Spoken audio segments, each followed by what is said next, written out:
ప్రేమించే అమ్మ నాన్న కానీ, నువ్వు ప్రేమించే అమ్మాయి కానీ ఎవరు గుర్తు రాలేదా? ఫు, నీ బతుకు.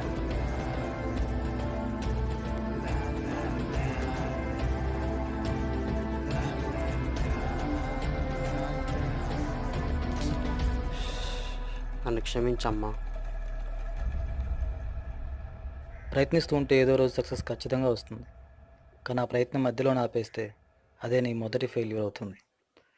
ప్రయత్నించే ప్రతోడు ఏదో రోజు గెలుస్తాడు. నువ్వు గెలిచి ఆ రోజు కోసం తుది శ్వాస వరకు పరిగెడుతూ ఉండాలి. కానీ అలసిపోయి ఆ పరుగుని నీ శ్వాసని మధ్యలోనే ఆపకూడదు. లైఫ్లో ప్రాబ్లమ్స్ రావడం సహజం. కానీ ప్రతి ప్రాబ్లంకి సూసైడ్ పరిష్కారం కాదు. అలా చేసుకోబోయే ముందు ఒకసారి మిమ్మల్ని కన్న వాళ్ళని గుర్తించుకోండి.